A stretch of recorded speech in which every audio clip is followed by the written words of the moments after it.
नमस्कार प्यारे विद्यार्थियों, आज परिवहन संचार के पाठ नंबर 2 में चर्चा करते हैं। तो विश्व की प्रमुख पाइपलाइन, इनमें से प्रश्न पूछा जाता है। पाइपलाइन द्रव्य पदार्थों को एक स्थान से दूसरे स्थान पर ले जाने का कार्य करती है। विश्व की पाइपलाइनों में मोस्ट बढ़ते हैं। पहली है बिग इंच पाइपलाइन।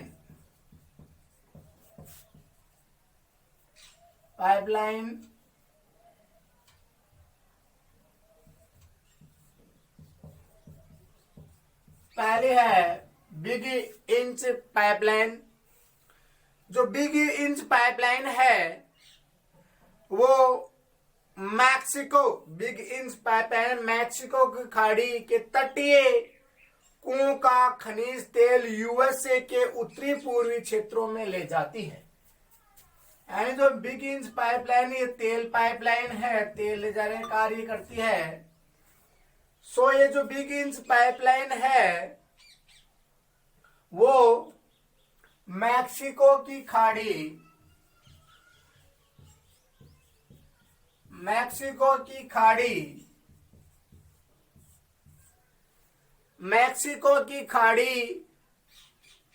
से तेल मैक्सिको की खाड़ी से तेल मैक्सिको खाड़ी के तटीय कुओं का खनिज तेल या मैक्सिको की खाड़ी के तटीय कुओं का खनिज तेल है यूएसए के उत्तरी पूर्वी क्षेत्रों में ले जाती है। यूएसए के उत्तरी पूर्वी क्षेत्रों में ले जाने का क्या करती है, कार्य करती है। तो बिग इंच जो पाइपलाइन है, तेल पाइपलाइन है, ये मैक्सिको की खाड़ी की जो तटीय कुएं हैं वहां से जो तेल है यूएसए जो उत्तरी अमेरिका है उसके उत्तरी पूर्वी देश, इधर उत्तरी पूर्वी में उत्तर पूर्व में कनाडा वगैरह इधर है अमेरिका में, उधर ले जाने का तेल कार्य करते हैं। दूसरी जो पाइपलाइन है वो है टेप लाइन है।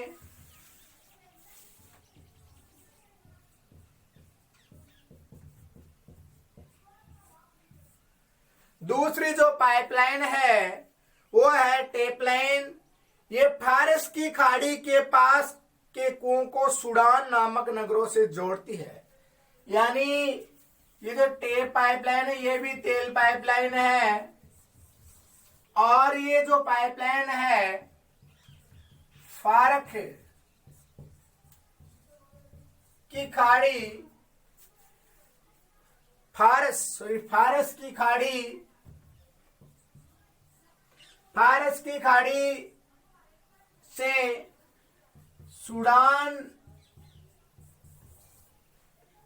की खाड़ी से सूडान नामक नगरों से जोड़ने का जो कार्य करती है वो है टेप लाइन। टेप लाइन की हम बात करें, टेप लाइन भी एक तेल पाइपलाइन है जो फारस की खाड़ी से सूडान नामक नगरों को जोड़ने का कार्य करती है। ये जो पाइपलाइन है 1600 किलोमीटर लंबी है और इससे अधिक 1600 किलोमीटर लंबी इसकी दूरी बताई गई है। तो टेप लाइन फारस की खाड़ी से सूडान नामक नगरों को जोड़ती है और ये 1600 किलोमीटर लंबी है। आगे हम बात करते हैं कॉमकेन पाइपलाइन की। 3 नंबर हम बात करेंगे कॉमकेन पाइपलाइन।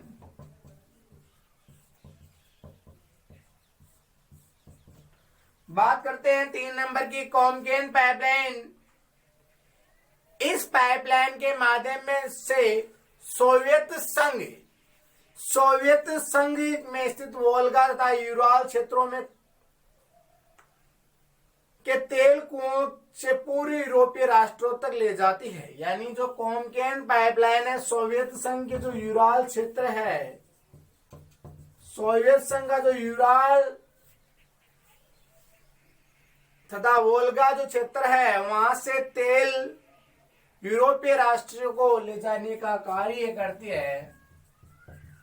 तो यूं कहे कि जो कोमकेन पाइपलाइन है ये भी तेल पाइपलाइन है। यह है यूराल से यूरोपीय राष्ट्रों को तेल पहुंचाने का कार्य करती है, यूराल क्षेत्र से। आगे हम बात करते हैं चौथी की, तो OIL पाइपलाइन चौथी है OIL पाइपलाइन। ये 1157 किलोमीटर लंबी है। पहली तो बात करें, इसका पूरा नाम है ऑयल इंडिया लिमिटेड। अगर पूरा नाम पूछे तो ऑयल इंडिया लिमिटेड। OIL का पूरा नाम है ऑयल इंडिया लिमिटेड। ये जो पाइपलाइन है 1157 किलोमीटर लंबी है। ये जो पाइपलाइन है OIL, इसका पूरा नाम ऑयल इंडिया लिमिटेड है। यह 1157 किलोमीटर लंबी है, जो असम के नाहरकटिया क्षेत्र से बरौनी बिहार तक जाती है। कहां तक जाती है पाइपलाइन? असम के नाहरकटिया क्षेत्र से बरौनी बिहार तक जाती है। तो ये pipeline oil India limited 1157 kilometre Assam के नाहरकटिया से लेकर बरौनी बिहार तक जाती है। ऐसा कुछ पर्सन भी आ सकता है, नाहरकटिया और बरौनी भारत के मानचित्र में बढ़ने के लिए पूछे जा सकते, तो 2 नंबर का आता है। और आगे हम बात करें HVJ। आगे वाली जो पाइपलाइन है वो है HVJ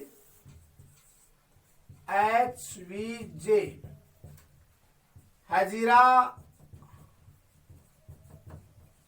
विजयपुर और जगदीशपुर। इसका पूरा नाम है HVJ का पूरा नाम है हजीरा, विजयपुर और जगदीशपुर। भारत में gas authority of India limited द्वारा तो हजीरा, विजयपुर, जगदीशपुर है। ये पाइपलाइन है। अगर इसको भरे तो गुजरात, मध्य प्रदेश और उत्तर प्रदेश इसे आपको भरना है। ये जो पाइपलाइन है गैस पाइपलाइन है 1750 किलोमीटर ये लंबी पाइपलाइन है। ये गुजरात के सलाय से लेकर उत्तर प्रदेश के मथुरा तक बिछाई गई है। गुजरात के सलाया से लेकर गुजरात, MP और UP बढ़ते हैं, तो गुजरात के सलाया से लेकर उत्तर प्रदेश के मथुरा तक 1157 किलोमीटर लंबी पाइपलाइन, 1750 किलोमीटर लंबी पाइपलाइन बिछाई गई है। तो HVJ हजीरा, विजयपुर, जगदीशपुर ये गैस पाइपलाइन है। तो ये आपकी पाइपलाइन। एक हम बात करें तो देखो तापी परियोजना।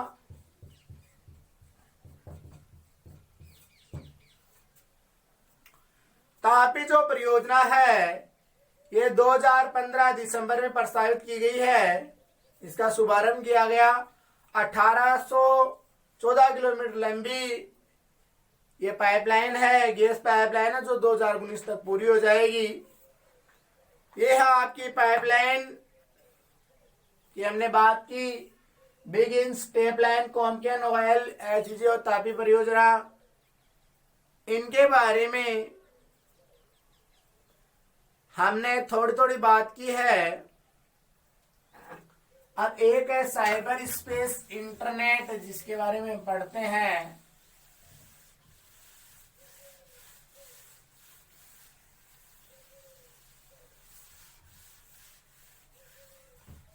साइबर स्पेस इंटरनेट से पढ़ने से पहले हम संचार के बारे में जान लेते हैं, क्योंकि इंटरनेट संचार में ही आता है। संचार किसे कहते हैं? सेवाओं, संदेशों का आदान प्रदान ही क्या कहलाता है? बोली विचार, इनका आदान प्रदान ही संचार कहलाता है। संचार के जो साधन है व्यक्तिगत और सार्वजनिक। व्यक्तिगत है जो खुद व्यक्ति पर्सनल अपना काम में ले सकता है, जैसे मोबाइल है, फैक्स है, ईमेल है, व्हाट्सएप है, फेसबुक है, ट्विटर है, इंस्टाग्राम है, ये आपके व्यक्तिगत हो गए। सार्वजनिक की हम बात करें, रेडियो, टेलीविजन है, सिनेमा हॉल है, उपग्रह है, समाचार पत्र पत्रिकाएं, ये सब सार्वजनिक हो गए, सभी के काम आते हैं। तो संचार सेवाओं संदेशों का आदान प्रदान संचार कहलाता है। संचार के जो साधन है, मोबाइल फोन है, इंटरनेट है, ईमेल, फैक्स वगैरह, रेडियो, टेलीविजन। पुराने जमाने में जो कबूतर वगैरह है ये संचार के साधन माने जाते थे, चिट्ठी वगैरह भेजना। संचार में विश्व ने बल्कि भारत ने भी बहुत तरक्की की है। इसमें एक उपग्रह है, तो उपग्रह अंतर्राष्ट्रीय विज्ञान में अगणिय शोध किया गया उपग्रहों के माध्यम से। उपग्रह के माध्यम से होने वाली संचार तकनीक में नवीन युग का आरंभ हुआ है, नए युग का आरंभ हुआ है। और भारत ने भी उपग्रह के माध्यम में बड़े कदम उठाए हैं। भारत का जो पहला उपग्रह था वो था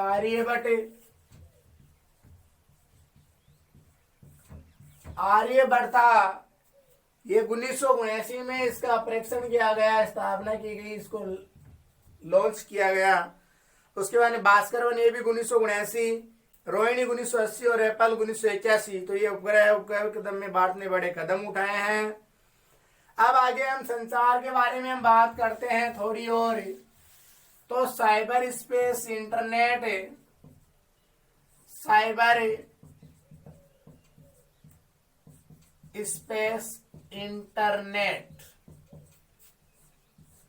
साइबर जो स्पेस इंटरनेट है वो www।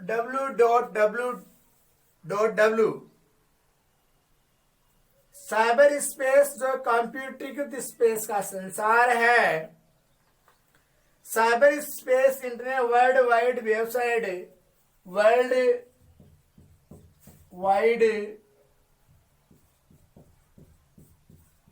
वेबसाइट और नाम मुझे तो वर्ल्ड वाइड वेबसाइट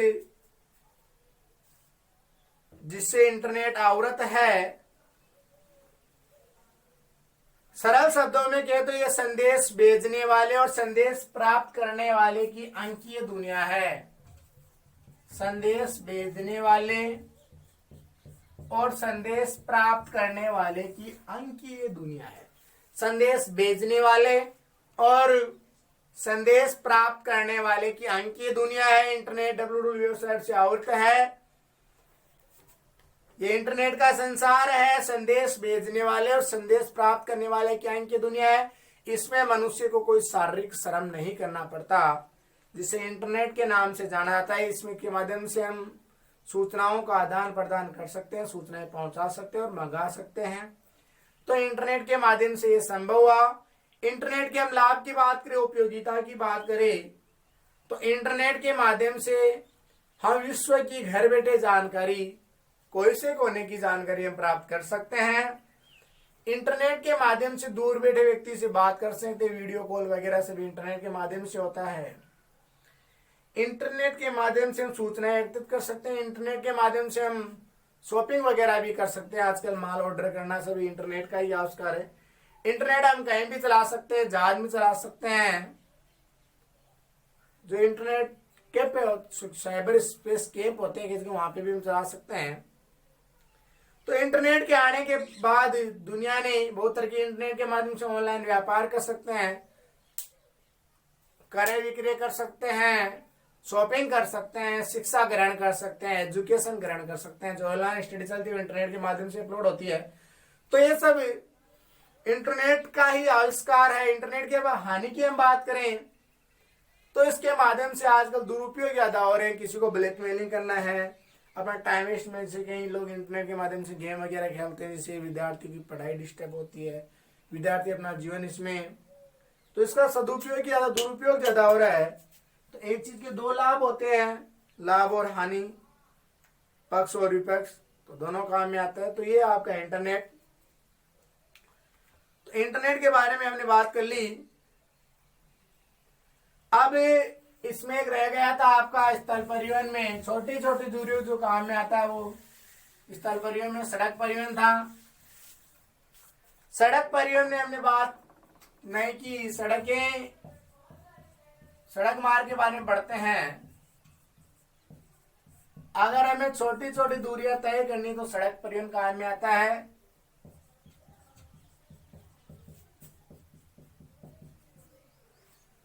भारतीय सड़क मार्गों के बारे में पढ़ते हैं। 5 भागों में बांटा गया है। राष्ट्रीय राजमार्ग, राज्य राजमार्ग, जिला सड़कें,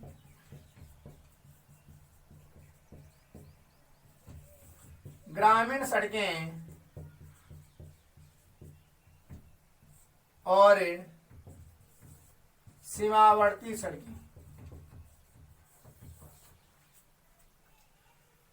तो ये सड़कें हैं राष्ट्रीय राजमार्ग जिसको बोलते हैं आप NH, क्या बोलते हैं NH, नेशनल हाईवे।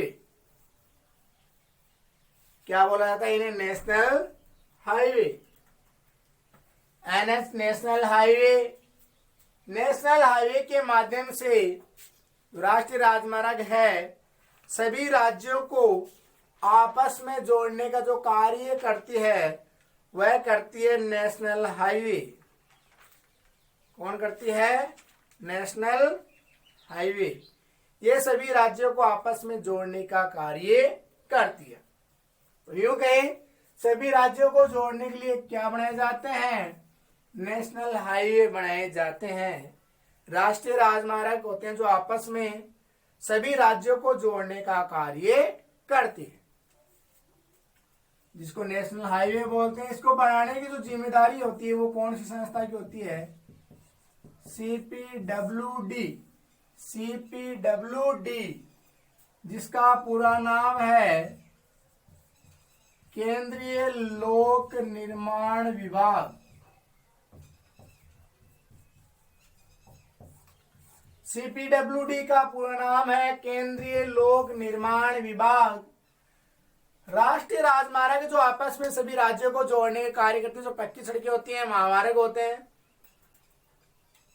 इसका जो बनाने की जिम्मेदारी है, ये टूट जाए बीच में और इसको सुधारने की जिम्मेदारी, इसको बनाने की जिम्मेदारी होती है CPWD जिसका पूरा नाम है केंद्रीय लोक निर्माण विभाग।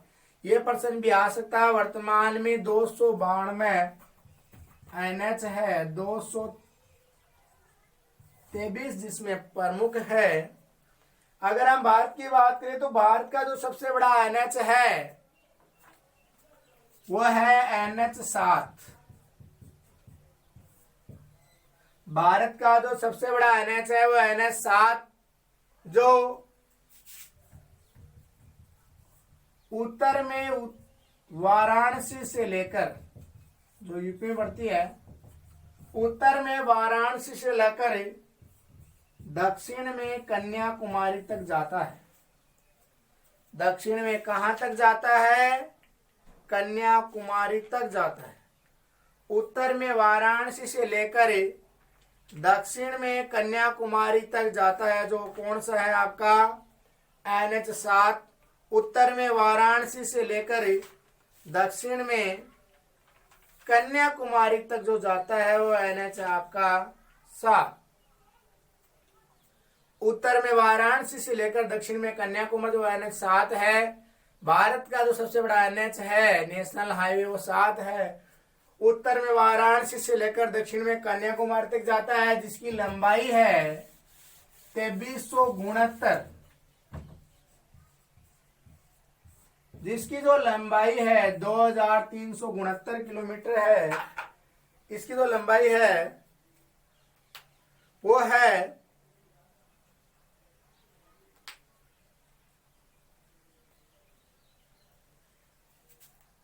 जो NH7 है, जिसकी जो लंबाई है वो 2369 किलोमीटर है, जो उत्तर में वाराणसी से लेकर दक्षिण में कन्याकुमारी तक जाता है NH7। अगर हम आगे बात करते हैं भारत का जो सबसे छोटा NH है भारत का जो सबसे छोटा एनएच है वो एनएच है 47A। कौन सा है? 47A, जो मात्र केरल में से 6 किलोमीटर दूरी तय करता है। तो भारत का सबसे छोटा एनएच है 47A, जो केरल में से मात्र 6 किलोमीटर की दूरी तय करता है। अब बात करते हैं हम राजस्थान की। राजस्थान में से सबसे बड़ा एनएच कौन सा गुजरता है? राजस्थान में जो गुजरता है सबसे बड़ा एनएच है वह है आपका NH-15। राजस्थान में जो एनएच गुजरता है वो NH-15। तो भारत का छोटा एनएच 47 हो गया, 6 किलोमीटर दूरी तय करता है। राजस्थान का जो एनएच है सबसे छोटा वो है NH-15। NH-15 है राजस्थान का सबसे बड़ा एनएच, जो 1526 किलोमीटर लंबा है। 1526 किलोमीटर जो लंबा है, राजस्थान में जो इसकी लंबाई है वो 677 किलोमीटर है।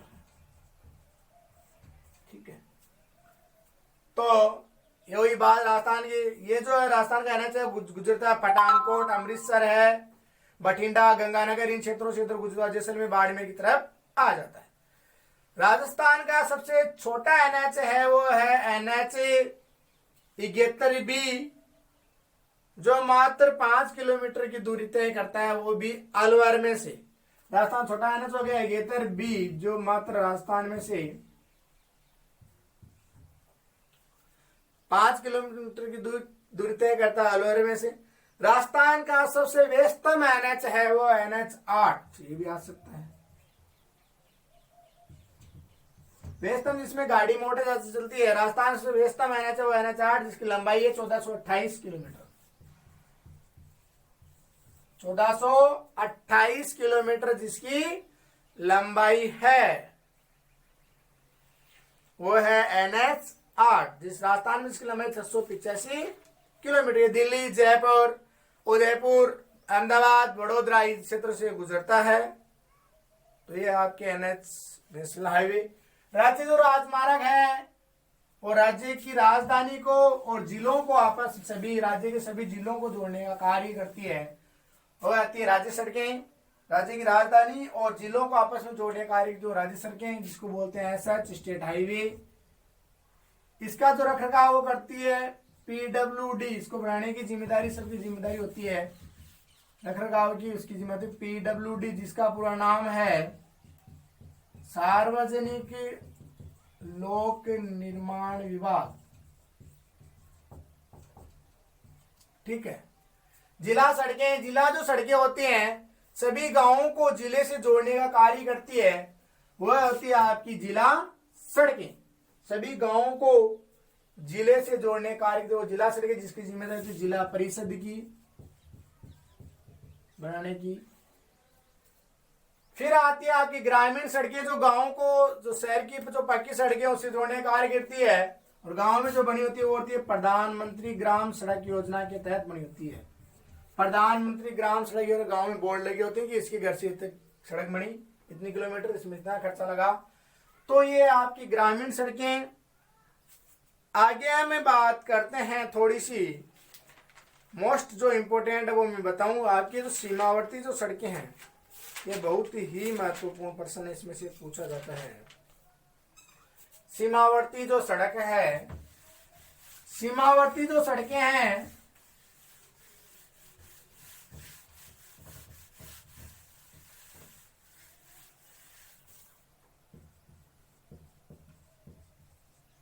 सीमावर्ती जो सड़कें हैं दो सीमा को आपस में जोड़ने, जो भारत और पाकिस्तान के बीच में बड़ी हैं, तो वो सीमावर्ती सड़कें जो अंतरराष्ट्रीय सीमाओं के सहारे बनाई जाती है, नजदीक नजदीक बनाई जाती है।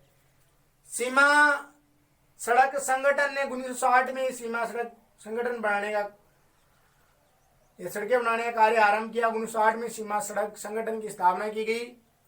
इसने लेह से लद्दाख तक, लेह से लेकर लद्दाख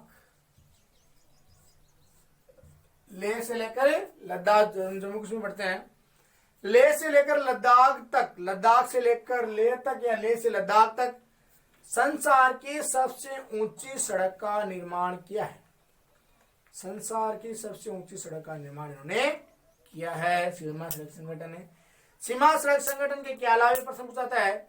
ये सड़कें सुदूर क्षेत्रों में रहने वाले लोगों को नगरों, सुदूर दूर क्षेत्रों में रहने वाले नगरों को आपस में जोड़ने का कार्य करती है, लोगों को आपस में जोड़ने का कार्य करती है और प्रतिरक्षाएं प्रदान करने का कार्य भी करती है। सभी देशों के गांवों और सैनिकों को शिविरों में जो रहते हैं उनको सामान इन सड़कों के माध्यम से पहुंचाता है। युद्ध वगैरह में भी ये सैनिकों के बहुत सारे आक्रमणों में भी ये बहुत अच्छे तरीके से सड़कें काम आती है। तो सैनिकों युद्ध में सहायता करती है, आक्रमण में सहायता, युद्ध आक्रमण में सहायता करती है, वस्तुएं पहुंचाने का कार्य करती है, लोग इनके माध्यम से आ जा सकते हैं। तो इसके लाभ हैं।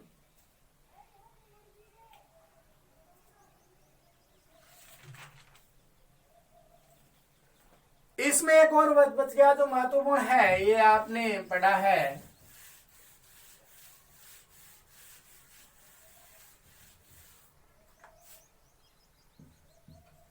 स्वर्णिम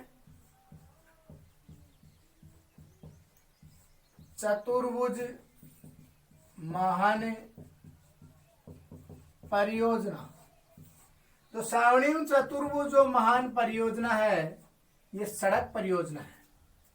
ये 4 महानगरों को जोड़ने का कार्य, महानगर जिसकी जनसंख्या 50 लाख से अधिक हो। उत्तर में दिल्ली, मुंबई, पश्चिम में दिल्ली, मुंबई, चेन्नई और कोलकाता।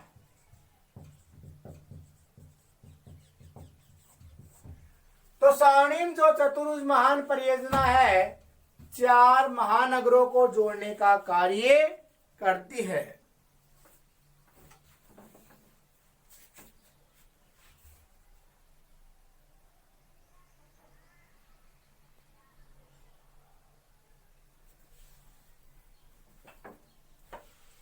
स्वर्णिम जो महान परियोजना है वो 4 महानगरों को जोड़ने का कार्य करती है, दिल्ली, मुंबई, चेन्नई, कोलकाता। स्वर्णिम चतुर्भुज जो महान परियोजना है, इस परियोजना का नाम हो गया स्वर्णिम चतुर्भुज महान परियोजना। इसे नाम लिखकर आपको लिखना इधर बढ़िया तरीके से, 2 नंबर का प्रश्न पूछाता है। नाम स्वर्णिम चतुर्भुज महान परियोजना।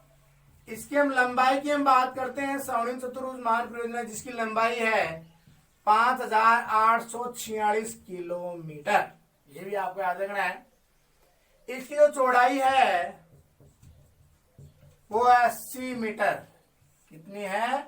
80 मीटर है जो इसकी क्या है, चौड़ाई है। स्वर्णिम चतुर्भुज जो महान परियोजना है जिसकी चौड़ाई है वो है 80 मीटर।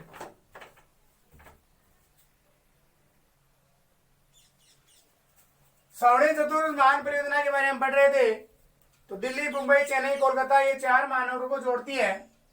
इसकी जो लंबाई है 5846 किलोमीटर है, चौड़ाई 80 मीटर। इसमें लेन है 4 व 6 लेन, यानी 2 इधर से गाड़ी जाती है और 2 इधर से गाड़ी आती है, और बीच में एक बाइक जाने की, एक बाइक आने की। बीच में होता है डिवाइडर, लाइन होती है यहाँ। तो एक साइड से 2 गाड़ी जाती है, दूसरी साइड से 2 गाड़ी आती है, एक साइड से एक बाइक जाती है, दूसरी साइड से एक बाइक आती है। तो इसमें कहने के तात्पर्य इसमें 4 व 6 लेन है। इसका जो रखरखाव है, इसका जो रखरखाव है वो है NHAI। NHAI राष्ट्रीय राजमार्ग प्राधिकरण, राष्ट्रीय राजमार्ग प्राधिकरण। NHAI राष्ट्रीय राजमार्ग प्राधिकरण। NHAI राष्ट्रीय राजमार्ग प्राधिकरण इसका जो रखरखाव करने का कार्य करती है NHAI राष्ट्रीय राजमार्ग प्राधिकरण। अब इसकी हम थोड़ी सी बात कर लेते हैं। इसमें 2 गलियारे हैं, इसमें 2 गलियारे हैं। एक है उत्तर दक्षिण गलियारा, उत्तर दक्षिण गलियारा, इसमें 2 गलियारे हैं।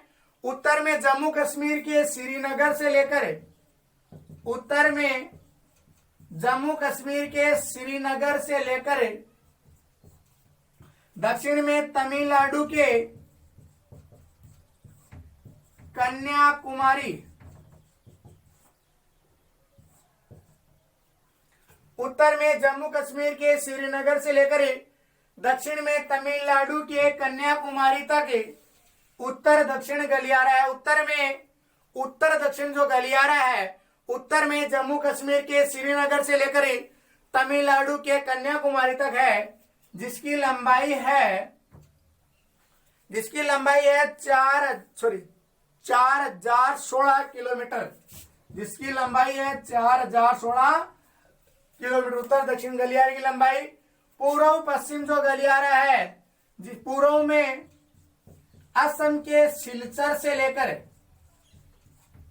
पूर्व में जो स्थान पड़ता है असम का सिलचर से लेकर पश्चिम में गुजरात के पोरबंदर तक, पूर्व में असम के सिलचर से लेकर पश्चिम में गुजरात के पोरबंदर तक पूर्व पश्चिम जो गलियारा है, जिसकी लंबाई है 3640 किलोमीटर, जिसकी लंबाई है 3640 किलोमीटर। तो उत्तर दक्षिण गलियारा, उत्तर में जम्मू कश्मीर के श्रीनगर से लेकर दक्षिण में तमिलनाडु के कन्याकुमारी तक 3640 किलोमीटर, और पूर्व पश्चिम गलियारा असम के सिलचर से लेकर गुजरात के पोरबंदर तक, ये जो है पहले वाले की लंबाई थी, उत्तर दक्षिण गलियारे की लंबाई 4016 किलोमीटर, और पूर्व पश्चिम गलियारे की लंबाई 3640 किलोमीटर। इन गलियारों का निर्माण इस श्रवणी चतुर्भुज महान परियोजना का निर्माण क्यों किया गया? श्रवणी चतुर्भुज महान परियोजना निर्माण इसलिए किया गया, महानगरों के मध्य दूरी कम करने के उद्देश्य इसका निर्माण किया गया। क्योंकि सभी जो कार्य होते हैं वो बड़े बड़े नगरों में होते हैं, तो इन नगरों के मध्य, इन महानगरों के मध्य दूरी कम हो जाए, आसानी से आ जा सके, इसलिए स्वर्णिम चतुर्भुज महान परियोजना का निर्माण किया गया। इसलिए स्वर्णिम चतुर्भुज महान परियोजना का निर्माण किया गया था।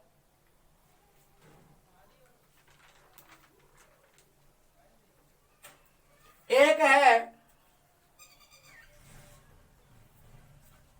स्वर्णिम चतुर्भुज महान परियोजना का जो निर्माण है वो 4 महानगरों को जोड़ने के लिए किया गया है।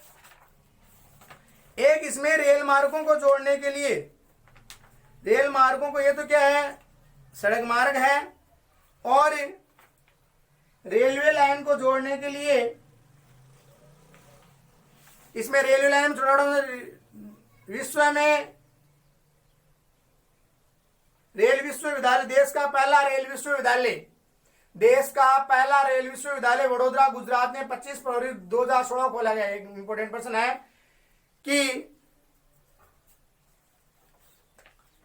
विश्व में पहला जो रेल परिवहन विश्वविद्यालय है, देश में पहला रेल परिवहन विश्वविद्यालय, देश में पहला रेल परिवहन विश्वविद्यालय है, वो गुजरात के वडोदरा में 25 फरवरी 2016 को खोला गया। इसमें माउंटेड रेलवे 1999 में, नीलगिरी पर्वत रेलवे 2005 में प्रसारित की गई, और काका रेलवे की गई 2008 में। अब उसी प्रकार ये स्वर्णिम चतुर्भुज जो महान परियोजना है वो तो जोड़ती है आपकी 4 सड़क मार्गों को और 4 रेल मार्गों को जोड़ने के लिए, 4 रेल मार्गों को जोड़ने के लिए फ्रंट कॉरिडोर परियोजना, फ्रंट कॉरिडोर परियोजना, स्वर्णिम चतुर्भुज महान परियोजना थी, वो 4 सड़कों मार्गों को जोड़ती थी। लेकिन फ्रंट कॉरिडोर परियोजना है, फ्रंट कॉरिडोर परियोजना है, ये 4 महानगरों को जोड़ने के लिए रेलवे लाइन का विकास किया गया। इनमें ये रेलवे लाइन से 4 महानगरों को जोड़ती है। स्वर्णिम जो चतुर्भुज महान परियोजना है वो 4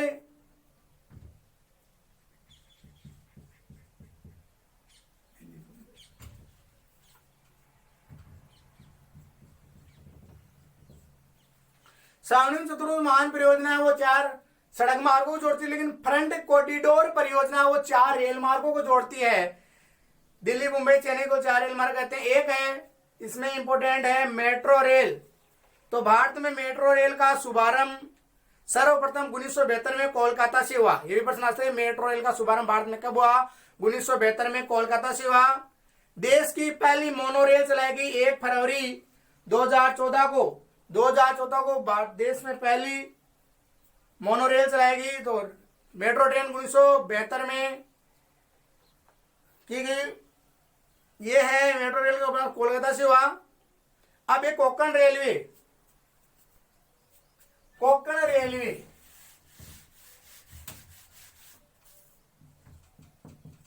कोंकण रेलवे कोंकण रेलवे की हम बात करते हैं थोड़ी सी। देश का समृद्ध पश्चिमी तटीय प्रदेश 26 फरवरी 1998 से पहले ये रेलवे लाइन से वंचित था, रेलवे सेवा से। जो पश्चिम तटीय है, पश्चिम जो तटीय इलाका है, केरल, ये जो इलाका कर्नाटक, इधर क्या है कि यहाँ पे रेलवे लाइन नहीं थी। लेकिन 1998 में यहाँ पर कोंकण रेलवे का विकास किया गया। कोंकण रेलवे ऊबड़ खाबड़ धरातल है। यहाँ पर रेलवे क्यों नहीं बनाना संभव हुआ पहले? क्योंकि यहाँ पर ऊबड़ खाबड़ धरातल है, पहाड़ी है, पुल है, घाटियां है। तो यहाँ पे रेलवे लाइन बनाने का सपना अधूरा था भारत के। लेकिन भारत के इंजीनियरों ने 1998 में पश्चिम जो तटीय क्षेत्र है उसमें भी रेलवे लाइन का विकास किया गया। यहाँ पर ऊबड़ खाबड़ घाटियां, पठार ये थे, ऊबड़ खाबड़ धरातल था, घाटियां थी, पठार थे। इस कारण यहाँ पर रेलवे लाइन का विकास नहीं हो पाया। लेकिन 1998 में भारत के इंजीनियरों ने ये जो असंभव कार्य था उसको संभव कर दिखाया और नामुमकिन कार्य को मुमकिन करके दिखाया। यह मार्ग मुंबई के निकट रोहा से लेकर मंगलोर तक जाता है। मुंबई के निकट रोहा से लेकर मंगलोर।